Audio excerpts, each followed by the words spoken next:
People have asked me what happened. Tell us what happened, please.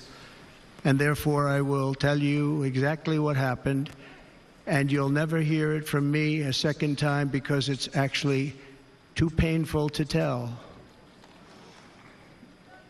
It was a warm, beautiful day in the early evening in Butler Township in the great Commonwealth of Pennsylvania. Music was loudly playing, and the campaign was doing really well.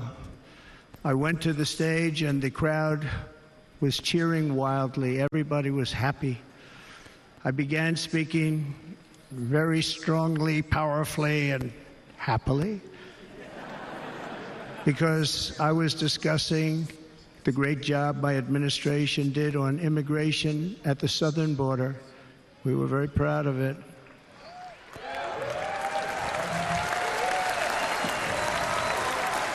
Behind me and to the right was a large screen that was displaying a chart of border crossings under my leadership.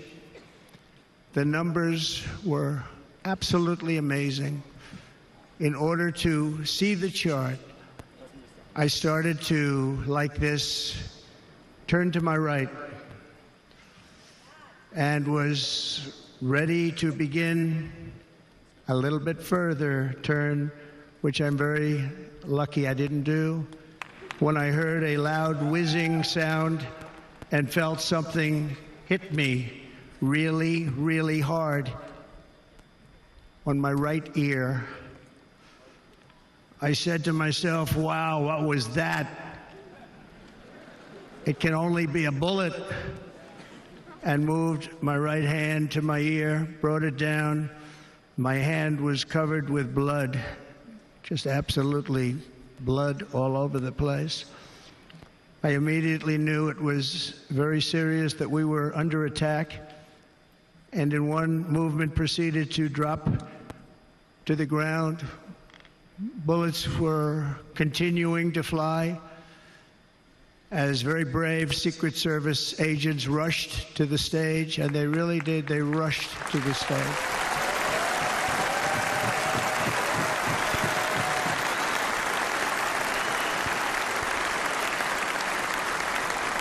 These are great people, at great risk, I will tell you, and pounced on top of me so that I would be protected.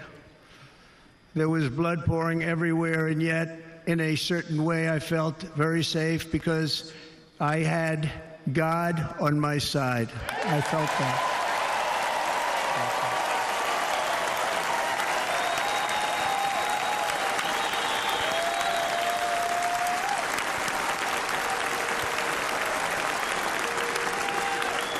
The amazing thing is that prior to the shot, if I had not moved my head at that very last instant, the assassin's bullet would have perfectly hit its mark, and I would not be here tonight. We would not be together.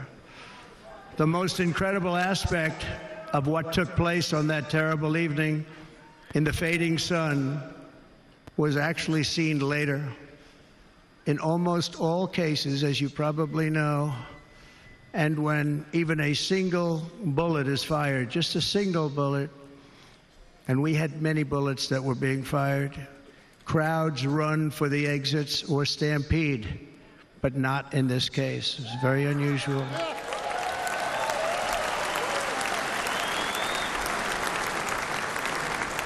This massive crowd of tens of thousands of people stood by and didn't move an inch. In fact, many of them bravely but automatically stood up looking for where the sniper would be. They knew immediately it was a sniper, and then began pointing at him. You can see that if you look at the group behind me. That was just a small group compared to what was in front. Nobody ran, and by not stampeding, many lives were saved. But that isn't the reason that they didn't move. The reason is that they knew I was in very serious trouble. They saw it. They saw me go down. They saw the blood and thought, actually most did, that I was dead. They knew it was a shot to the head. They saw the blood. And there's an interesting statistic. The ears are the bloodiest part. If something happens with the ears, they bleed more than any other part of the body. For whatever reason, the doctors told me that. I said, why is there so much blood? He said, it's the ears. They bleed more. So we learned something, but they just, this beautiful crowd, they didn't want to leave me. They knew I was in trouble. They didn't want to leave me. And you can see that love written all over their faces. Incredible people. They're incredible people. Bullets were flying over us, yet I felt serene. But now the Secret Service agents were putting themselves in peril. They were in very dangerous territory. Bullets were flying right over them, missing them by a very small amount of inches. And then it all stopped. Our Secret Service sniper, from a much greater distance and with only one bullet used, took the assassin's life, took him out.